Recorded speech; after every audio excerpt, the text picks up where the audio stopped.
Welcome to another episode of Who Are They with Matt Layson at Calrose Insurance in Everett, round 2.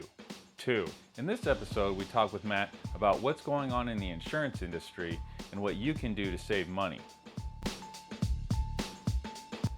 So that is something that a lot of people are asking right now, and it makes a ton of sense because over the past 2 to 3 years, pretty much everyone across the United States has felt, in particular, their personal insurance, auto and home, toys, umbrella, all those sorts of things, that's gone up a lot in cost, and so a lot of people are wondering why.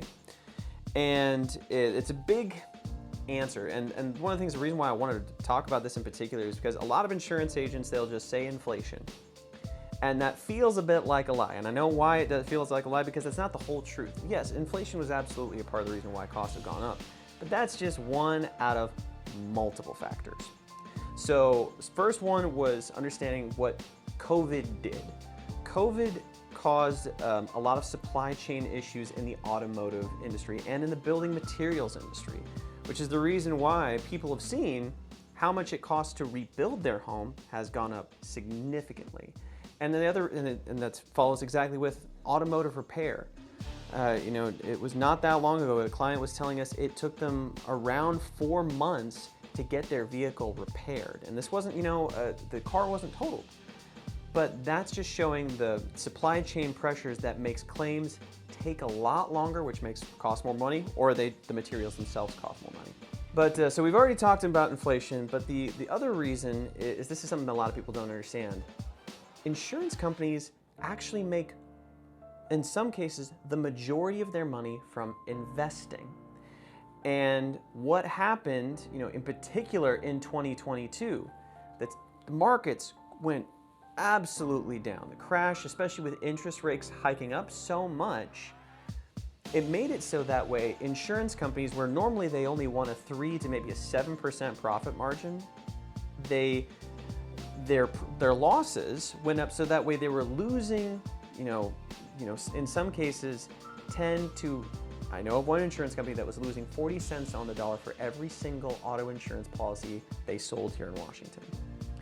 And when you don't have the income from the investing to make up for that difference, to make it profitable, that's why insurance companies had to get really aggressive about price increases. And then the last factor, once again, had to do with COVID, where insurance commissioners, people that control prices for insurance, they held off insurance companies for a long time during COVID, which made a lot of sense, but now they've been letting insurance companies raise prices, which is why we're all getting hit with this really hard and really fast. So to help work on your insurance prices and to keep those costs controlled, we're giving this advice repeatedly. And the big principle is, because we are in a market that is way more difficult for insurance than it has been in years, expect to do things that you've never done before to get those discounts. So for example, several insurance companies are giving really good discounts if you download an app and let them track your driving habits for a period of time. I know a lot of people are nervous about that, and I understand that, but especially when you take into consideration that New York Times article that came out stating that GM, Honda, Kia, that they're all selling your information anyway to insurance companies right out from under you.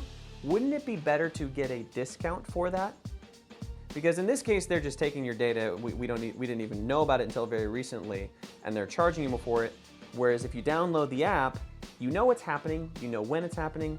Most insurance companies, they give you a 5% discount just to sign up, and then an additional 10 to, in some cases, 25% discount on your auto insurance.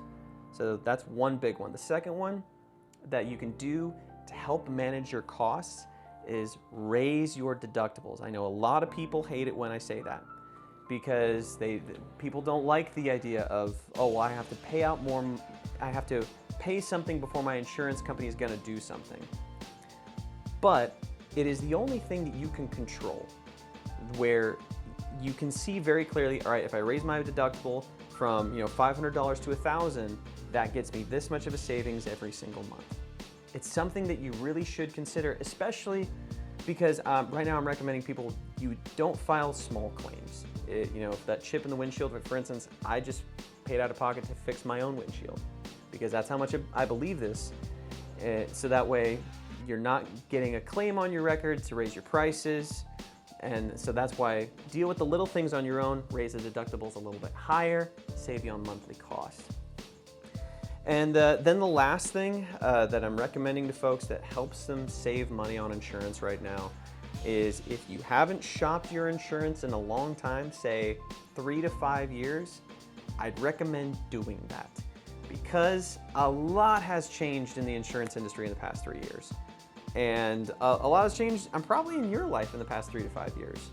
So we're still finding good deals for people. As a matter of fact, just today I sent an email to a college friend with some quotes, and we're going to be saving him around $300 while still increasing coverage in a couple of spots. Deals can still get found. It just takes a bit more work, and expect that. Thank you, Matt. Appreciate your time you took with us to talk about what's going on in the insurance industry and ways that people can possibly save money on their insurance. If you have any questions, Matt's contact information will be in the comments or the description below. And if you have any questions about mortgages, you can reach out to me as well. I hope you have a wonderful day.